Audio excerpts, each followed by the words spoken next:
Hello friends, welcome to सफलता मंत्र। दोस्तों, इस समय आप लोग स्क्रीन पर एक चार्ट देख रहे होंगे। आज हम लोग इसी के बारे में चर्चा करेंगे और सबसे पहली बात हम लोग जो आपको बताना चाहते हैं वो है यूपी टेट 2020 की तैयारी को लेकर आपकी पूरी सटीक तैयारी प्रारंभ कर दी गई है। आज ये हम लोगों की सिलेबस की क्लास है। आज आपका पूरा सिलेबस जो इस एग्ज़ाम के लिए इम्पॉर्टेंट है और कैसे आपको पढ़ना है, इन सब के बारे में हम लोग चर्चा करेंगे। तो वीडियो को अंत तक जरूर देखिएगा, साथ ही साथ अपने सभी दोस्तों के साथ शेयर करिएगा, टेलीग्राम पर जुड़िएगा और चैनल को सब्सक्राइब करना मत भूलिएगा। तो दोस्तों, सबसे पहले आपको बता दें, ये हमारा 2019 का जो सिलेबस था उसी के अकॉर्डिंग आपको बता रहे हैं और 100% मानिए इसमें किसी भी प्रकार का कोई चेंजेस नहीं होने वाला है। सेम टू सेम सिलेबस आपका वही रहेगा। तो सबसे पहले हम लोग बात करेंगे पेपर 1 की। पेपर 1 में जो आपका पेपर होता है 5 सब्जेक्ट आते हैं। और दूसरी चीज़, जो सबसे पहला प्रश्न आप लोग कमेंट करते हैं वो है आपका बीएड और डीएलएड। और डीएड सभी लोग इसमें अप्लाई कर सकते हैं, डीएलएड वाले और बीएड वाले मोस्टली ये सभी लोग अप्लाई कर सकते हैं, उसमें कोई भी परेशानी की बात नहीं। अपीयरिंग ईयर यानी कि अगर आप फाइनल ईयर में हैं तो भी आप अप्लाई कर सकते हैं, और अगर आप फर्स्ट ईयर में हैं तब भी ज़रूर अप्लाई करिएगा। कम से कम आपको पैटर्न तो पता लगेगा, पेपर कैसा है। पास हो जाते हैं तो बहुत खुशी की बात है। और तैयारी अगर हमारे साथ करेंगे, निश्चित मानिए 110 115 अंक आपके जरूर आने हैं। तो सबसे पहले हम लोग पेपर 1 की प्राइमरी लेवल की बात करें, जो आपकी सबसे ज़्यादा वैकेंसीज आती हैं प्राइमरी लेवल पर ही आती हैं। तो सबसे पहला आपका फोकस होना चाहिए प्राइमरी लेवल को अच्छे से पास कर लेना। और क्वालिफाइंग मार्क्स जो होता है वो आपका जनरल के लिए 90 होता है और अन्य सभी के लिए 82 होता है क्वालिफाइंग मार्क्स। इतने ही आपको 150 में से लाने होते हैं। और पेपर की टाइमिंग की बात की जाए तो 150 मिनट का ही आपका पेपर होता है, यानी कि 2.5 घंटे में 150 मिनट में आपको 150 प्रश्न करने होते हैं, जो कि कोई भी बड़ी बात नहीं है। आसानी से अगर आप लोग पूरा टाइम लेकर भी हल करते हैं तो आप लोग आसानी से 110 115 अंक ला सकते हैं। तो इसमें आपका सबसे पहला सब्जेक्ट जो आता है जिसके आपको 1 से 30 प्रश्न मिलेंगे, ये आपके बाल विकास एवं शिक्षण विधियां, मनोविज्ञान, ये सभी से संबंधित होते हैं। मोस्टली रटने वाले प्रश्न ही होते हैं। जो भी आपके चैप्टर्स होंगे वो आपकी सभी चैप्टर वाइज क्लासेज में एक एक करके कवर कराए जाएंगे। नंबर 2 पर आती है लैंग्वेज 1, जो कि आपकी हमेशा सीटेट की तरीके नहीं होती। इसमें हमेशा आपकी हिंदी ही रहेगी, लैंग्वेज 1 में आपकी हिंदी रहेगी। और दूसरी चीज़, इसमें आपकी पेडोगॉजी नहीं आती है। 1-2 अंक की आ जाए तो बहुत बड़ी बात है, मोस्टली आपको ग्रामर ही पूछी जाएगी। नंबर 3 पर हमारा आता है लैंग्वेज नंबर 2। इसमें आप लोग सिलेक्ट करनी होती है, या तो इंग्लिश लेनी होती है, या उर्दू लेनी होती है, या फिर संस्कृत लेनी होती है। इनमें से कोई एक भाषा लेनी होती है। उसके आपको 30 प्रश्न मिलते हैं, वो आपको हल करने पड़ेंगे। आगे नंबर 4 पर आपका आता है मैथ। मैथ भी सभी के लिए अनिवार्य है, चाहे आपको आती हो या ना आती हो। आप इसमें यह नहीं कह सकते कि हमको मैथ नहीं आती है तो मैथ नहीं पढ़ेंगे। तो यहाँ पर मैथ भी आपके लिए 30 प्रश्न होते हैं। और 30 में से लगभग 15 प्रश्न ऐसे होते हैं जो लगभग सभी लोग अटेम्प्ट करके हल कर सकते हैं। बाकी 15 प्रश्न जो इनको नहीं आता वो तुक्का भी मार सकते हैं। आगे बढ़ते हैं हम लोग 5 नंबर पर। 5वें नंबर पर आता है ईवीएस। ईवीएस का बहुत ही बड़ा पार्ट है, और लेकिन आपकी सीटेट से बिल्कुल अलग ईवीएस आती है। और निश्चित मानिए अगर आपने पूरी तैयारी हमारे साथ की तो ईवीएस में आपके कम से कम 25 अंक की गारंटी हम खुद ले रहे हैं। आपको 25 अंक इसमें जरूर दिलवा कर रहेंगे। तो ये आपके 5 सब्जेक्ट हो गए पेपर 1 के लिए। इसमें किसी भी प्रकार का कोई बदलाव नहीं होता है। लैंग्वेज 2 में आपको अपनी जो भी आप लैंग्वेज लेना चाहते हैं वो ले सकते हैं, बाकी कोई भी बदलाव नहीं होता है। प्रश्नों की जो प्रकृति है उसके बारे में दिया गया, ये ज़्यादा आपको पढ़ने की ज़रूरत नहीं है। बस इतना देख लीजिए, जो आपकी मैथ और ईवीएस होगी वो प्राइमरी की जो आपकी SCERT के द्वारा बुक्स होती हैं 1 से 5 तक, उससे भी आता है। और 6 से 8 की बुक्स भी आपको देखनी पड़ती हैं, जिनके हमारे पास नोट्स रखे हुए हैं। उनसे ही आपको एक एक करके पढ़ाया जाएगा।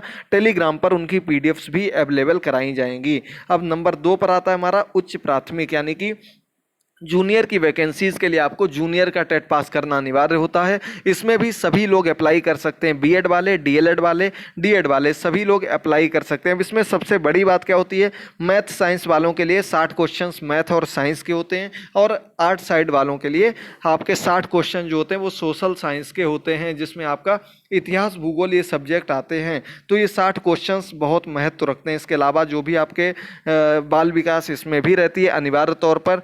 उसका लैंग्वेज 1 हिंदी रहती है, ये भी अनिवार्य तौर पर रहती है। इसका नंबर 3 पर आती है लैंग्वेज 2, ये भी अनिवार्य तौर पर, इसमें आपकी इंग्लिश हो गई, उर्दू हो गई या फिर संस्कृत, इनमें से कोई एक सिलेक्ट करनी पड़ती है। 90 अंक आपके पूरे सबके लिए बिल्कुल सेम होते हैं और कंपलसरी होते हैं। बचे आपके 60 अंक, उसमें आपके जो भी साइंस साइड के स्टूडेंट्स हैं उनके लिए मैथ और साइंस इसके 30-30 प्रश्न आते हैं। स्टैंडर्ड जो लेवल होता है वो थोड़ा ठीक होता है, यानी कि आपको अच्छे से पढ़ना पड़ता है।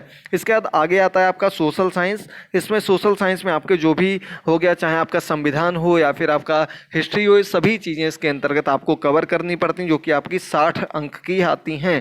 तो अगर आप लोग इनकी भी तैयारी करना चाहते हैं तो एक बार कमेंट करके ज़रूर बताइएगा ताकि हमको पता लग जाए। साथ ही साथ दोस्तों बताइएगा, देखिए बाल विकास हिंदी ये लगभग दोनों में सेम रहती है बिल्कुल। तो अगर आप लोग इनकी चैप्टर वाइज क्लासेस चाहते हैं, जो भी आपका चैप्टर्स दिए गए हैं, जो भी आपका सिलेबस है उसके अकॉर्डिंग अगर आप लोग चैप्टर वाइज चैप्टर क्लासेस चाहते हैं तो ज़्यादा से ज़्यादा लोग कमेंट जरूर करिएगा, टेलीग्राम पर जुड़िएगा, उसका लिंक नीचे दिया गया। चलिए अब हम लोग बढ़ते हैं सिलेबस की ओर। तो पूरा सिलेबस आपको दिखाएंगे, लेकिन जो चीज़ें इंपॉर्टेंट हैं वो आपको बताएंगे कि सिर्फ आपको यही पढ़ना है। पेडागोजी आपको हर बार सिलेबस में दी जाती है, पूरे अच्छे ढंग से दी जाती है, लेकिन आज तक कभी भी नहीं पूछी गई और आगे भी नहीं पूछी जाएगी 100%। तो हम लोग चलते हैं पेपर 1 के सिलेबस की ओर। इसमें 30 नंबर का आपका बाल विकास आता है। बाल विकास के अंतर्गत मुख्य रूप से जो आपके जितने भी सिद्धांत हैं, जितने भी आपके नियम हैं, जितने भी सिद्धांत हैं, वो आपको बहुत अच्छे ढंग से याद करने होते हैं। नंबर 2 पर आपकी जितने भी कथन होते हैं, कथन भी 3-4 अंक के जरूर आते हैं। 1 नंबर की कोई बाल मनोविज्ञान की बुक भी जरूर आती है। अब इसके बाद देख लीजिए आप लोग सिलेबस, अगर ऐसे देखना चाहते हैं आपके सामने लिखा गया, इसमें बाल विकास की अवस्थाएं जरूर पूछी जाती हैं और इनका विकास, जो बाल विकास का चरण होते हैं वो पूछे जाते हैं। सृजनात्मक क्षमता कम आती है यूपी टेट में। इसके बाद आगे बढ़ते हैं, वंशानुक्रम वातावरण का संबंध, इससे क्वेश्चन आते हैं। सीखने का अर्थ, सीखने के सिद्धांत, सबसे ज़्यादा क्वेश्चन आपको यहीं से मिलेंगे और लगभग आपको 5 क्वेश्चंस ऐसे जरूर मिल जाएंगे जो रिवाइज किए हुए हैं, बार बार पूछे गए। ये सिद्धांत आपके 3rd लाइन में जो दिए गए सबसे इंपॉर्टेंट है। थॉर्नडाइक के सीखने के मुख्य और गौड़ नियम आपको याद रखने हैं। इसके बाद थॉर्नडाइक का जो प्रयास त्रुटि का सिद्धांत हो गया, पावलक का सिद्धांत हो गया, स्किनर का सिद्धांत हो गया, कोहलर का सिद्धांत हो गया, पियाजे, वाइगोत्स्की, इनसे ज़्यादा नहीं आते। यहाँ तक आपको बहुत अच्छे ढंग से पढ़ना है और पूरे अच्छे ढंग से आपको जरूर पढ़ाया जाएगा।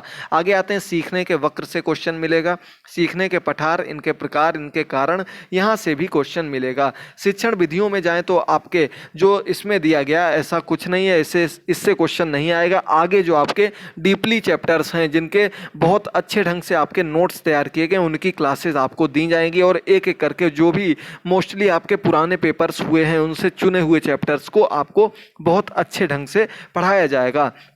तो आप लोग अच्छे से तैयारी करिएगा, प्रत्येक चीज़ को हमारे साथ में ही रिवाइज करिएगा। ये देखिए आपको जितने भी संस्थान वगैरह दिए गए इनके बारे में आपको अच्छे से पढ़ना होगा। अब पहुंचते हम लोग अधिगम पर। ये आपका बाल विकास था, अधिगम के चैप्टर्स आपके सामने दिए गए हैं। इसमें आपका जो बुद्धि हो गई, क्षमता हो गई, इसके बाद आपकी इमेजिनेशन हो गई, कल्पना हो गई, इन सभी से क्वेश्चंस जरूर पूछे जाते हैं। जो आपके बौद्धिक क्षमता, बौद्धिक विकास, बुद्धि लब्धि हो गई। इसके बाद आगे हम लोग बढ़ते हैं तो आपका जो TAT हो गया, CAT हो गया, इनसे भी आपके 100% क्वेश्चन पूछे जाते हैं। तो मोस्टली जो हमने आपको चैप्टर्स बताए हैं वहीं से आपको 30 में से 30 क्वेश्चंस देखने को मिलेंगे और काफ़ी क्वेश्चंस आपको ऐसे पिछली बार भी कराए थे जो आप लोगों ने अच्छे से पढ़े थे और बहुत से लोग पास भी हुए थे। तो आप लोग अगर अच्छे से तैयारी करना चाहते हैं तो ज़रूर जुड़िएगा और शेयर करिएगा। जैसी भी आपको क्लास लग रही हो एक छोटा सा कमेंट करना मत भूलिएगा। जो लोग अच्छे से कमेंट्स करते हैं उन सभी लोगों का बहुत बहुत धन्यवाद। ऐसे ही चैनल को सब्सक्राइब करके सभी लोग जरूर जुड़िएगा। आगे बढ़ते हैं हम लोग हिंदी पर। तो दोस्तों हिंदी की विषय वस्तु में देखिए अपठित अनुच्छेद पिछले कई वर्षों से देखने को नहीं मिला है, तो उम्मीद कर सकते हैं कि इस बार भी नहीं आएगा। वर्णमाला से 2-3 क्वेश्चन जरूर आते हैं। वर्णों के मात्रिक अमात्रिक पहचान यहाँ से आते हैं। वाक्य रचना से क्वेश्चन मिलेंगे। इसके बाद ये आपका ध्वनियों से ज़्यादा क्वेश्चन नहीं आते हैं। बाकी आगे बढ़ते हैं हम लोग तो अब नीचे विराम चिन्ह से क्वेश्चन आता है यहाँ पर। इसके बाद विलोम, समानार्थी, तुकांत और आपके जो तत्सम तद्भव हो गए, यहाँ से जरूर क्वेश्चन मिलता, संज्ञा सर्वनाम क्रिया विशेषण यहाँ से आता, वचन लिंग काल यहाँ से भी आएगा, प्रत्यय उपसर्ग तत्सम तद्भव देशज शब्द की पहचान और उनमें अंतर यहाँ से भी क्वेश्चंस जरूर देखने को मिलते हैं। लोकोक्तियाँ मुहावरे 2 अंक के जरूर पूछे जाते हैं। संधि सबसे इंपॉर्टेंट है और हमेशा बहुत नए ढंग से क्वेश्चन पूछा जाता है। सबसे ज़्यादा जो अभी तक क्वेश्चन आया है वो इन दोनों संधियों से आया है, अयादि संधि, यण संधि। संधि आपको इतने अच्छे ढंग से रटवा चुके हैं बिल्कुल कि आप लोगों ने सभी ने अच्छे सही से, जो लोग पहले जुड़े थे उनके सभी क्वेश्चंस बिल्कुल वहीं से पूछे गए थे। आगे वाच्य समास अलंकार यहाँ से आते हैं और ये देखिए आपका अलग से दे दिया गया है साहित्य भी, यानी कि आपको रचनाएं भी याद करनी होती हैं। 2 अंक की रचनाएं जरूर आती हैं। पिछली बार तो 4 से 5 अंक की रचनाएं पूछी गई थी और ऐसी रचनाएं थी जो आप लोग कंफ्यूज हो जाएंगे, क्योंकि रचनाएं आपको दी गई थी, इनमें से कौन सा मिलान गलत है। यानी कि आपको चारों रचनाएं उनके रचनाकार दिए गए थे, जिसमें से 3 सही थी, 1 गलत थी, यानी कि उसके लिए आपको ज़्यादा से ज़्यादा रचनाएं याद करनी होती हैं। अब ये देखिए पेडागोजी दी गई जो कभी भी आज तक नहीं पूछी गई है। इंग्लिश में भी सेम टू सेम वही सिलेबस है आपका। सेंटेंस हो गया, पार्ट ऑफ स्पीच हो गई, काइंड्स ऑफ नाउन हो गए, यहाँ से जरूर क्वेश्चन आता। Pronoun, adverb, adjective, verb. पिछले 2-3 वर्षों से इंग्लिश का पेपर बहुत ही ज़्यादा ईजी आ रहे हैं और सेम टू सेम आपके पैटर्न के अकॉर्डिंग ही आ रहा है। टेंस हो गए, आर्टिकल हो गए, punctuation, active passive, singular plural और जेंडर, यहीं से आपके क्वेश्चंस पूछे गए। इसके अलावा कुछ भी नहीं पूछा गया है। और निश्चित मानिए अगर आप लोग पुराना पेपर देखेंगे इंग्लिश का तो उसमें आसानी से आप लोग 23-25 क्वेश्चंस को हल कर सकते हैं। जिनकी संस्कृत वीक है और पहली बार संस्कृत पढ़ रहे हैं तो वो एक बार पुराने पेपर्स को पहले चेक कर लें, तभी सब्जेक्ट का सिलेक्शन करें, क्योंकि बाद में आप लोग कहते हैं कि आपकी वजह से ये सब्जेक्ट ले लिया था। तो पहले अपने मन से, अंतर मन से पूछिए, समझिए कि कौन सा आपके लिए सही होगा। उर्दू ज़्यादा लोग पढ़ते भी नहीं होंगे और मुझे आती भी नहीं है। तो आगे हम लोग बढ़ते हैं संस्कृत पर। संस्कृत में आपके सबसे ज़्यादा जो आते हैं रूप आते हैं। इन सभी के रूप आपको याद रखने हैं। इसका संस्कृत में इन सभी वस्तुओं के नाम याद रखते हैं। संज्ञा हो गई, क्रियाएं हो गई, शरीर के नाम संस्कृत में याद रखने हैं। इसके बाद अव्यय संधि सबसे इंपॉर्टेंट होती है, बहुत अच्छे से पूछी जाती है। जो संख्याएं होती हैं, संस्कृत की गिनती होती है, वो आपको याद रखनी। लिंग, वचन, प्रत्यार जरूर आते हैं। ये सभी संधियां, समास, उपसर्ग, पर्यायवाची सबसे इंपॉर्टेंट हैं। प्रत्यय कम से कम 2 से 3 अंक के प्रत्यय। और इसके बाद आपका लौकिक साहित्य भी पूछा जाता है, जो आपका प्राचीन साहित्य है संस्कृत का, उससे भी लगभग 5 अंक के क्वेश्चन 100% पूछे जाते हैं। इससे ज़्यादा के भी हो सकते हैं, तो वो भी आपको समास वगैरह, समास का विग्रह संस्कृत में, इनसे क्वेश्चंस पूछे गए हैं। तो आप लोग इनमें चयन तभी करिएगा जब दोनों भाषाएं पढ़ लीजिएगा, इंग्लिश और संस्कृत, उनमें से चुनाव बाद में ही करिएगा। अब बात करते हैं हम लोग मैथ की।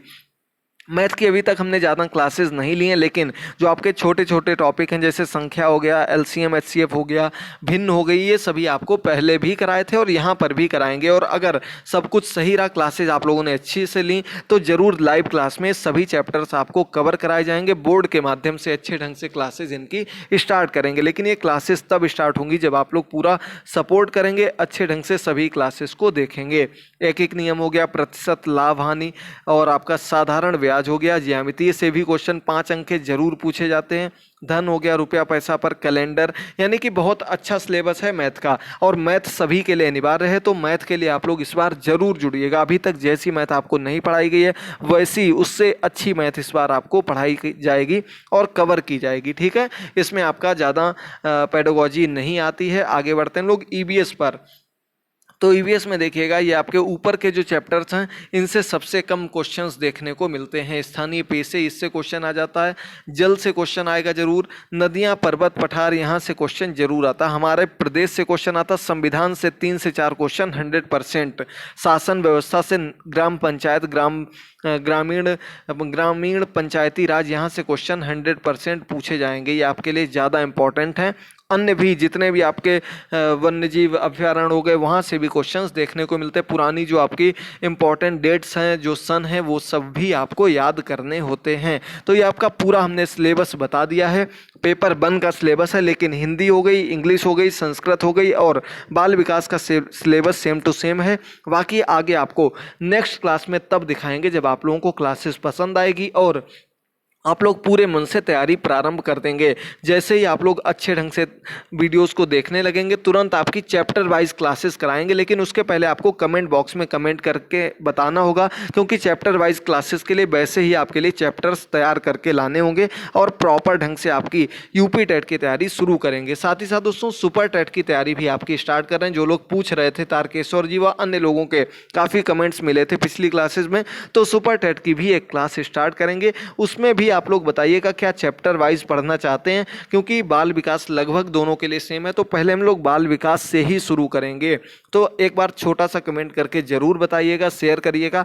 उसमें आपको पहले चैप्टर्स कराएंगे, फिर उनके क्वेश्चंस लाइन बाय लाइन आगे लेकर चलेंगे। तो दोस्तों आज की इस क्लास में इतना ही। जरूर देखिएगा, शेयर करिएगा। जुड़ने के लिए बहुत बहुत धन्यवाद। टेलीग्राम का लिंक नीचे सबसे पहला लिंक डिस्क्रिप्शन बॉक्स में दिया गया है, वहाँ पर जरूर जुड़िएगा। और जल्द ही आप लोगों का पेपर जो है वो अक्टूबर लास्ट या नवंबर में जरूर हो जाएगा यूपी टेट का। तो अभी से अच्छे से तैयारी में लग जाइए। All the best. Thank you दोस्तों।